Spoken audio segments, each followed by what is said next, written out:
Évangile selon Marc, chapitre 16.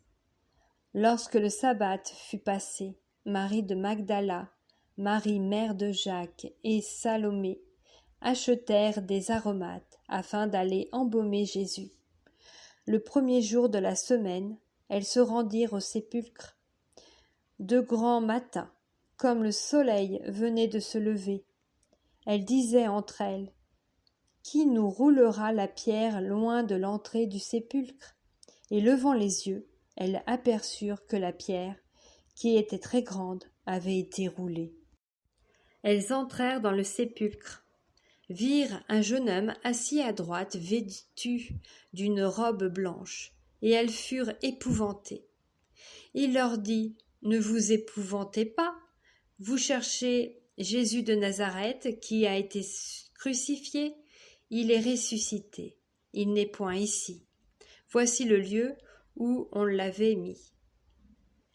Mais allez dire à ses disciples et à Pierre qu'il vous précède en Galilée.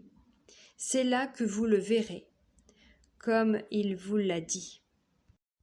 Elles sortirent du sépulcre et s'enfuirent. La peur et le trouble les avaient saisies, et elles ne dirent rien à personne à cause de leur effroi. Jésus, étant ressuscité le matin du premier jour de la semaine, apparut d'abord à Marie de Magdala, de laquelle il avait chassé 7 démons.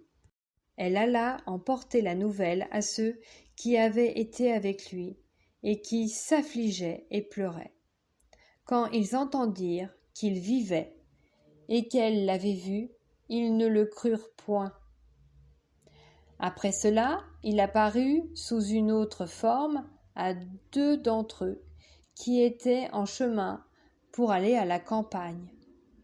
Ils revinrent l'annoncer aux autres, qui ne les crurent pas non plus.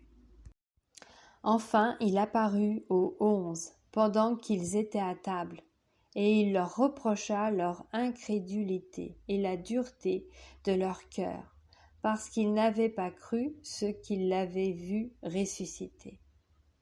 Puis il leur dit: Allez par tout le monde et prêchez la bonne nouvelle à toute la création.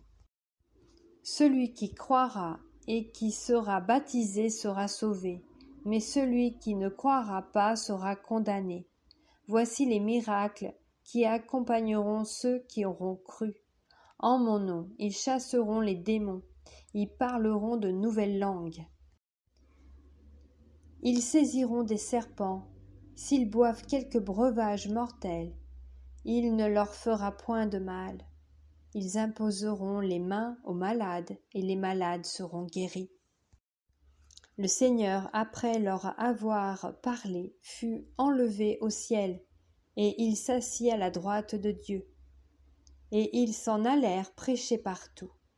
Le Seigneur travaillait avec eux et confirmait la parole par les miracles qui l'accompagnaient.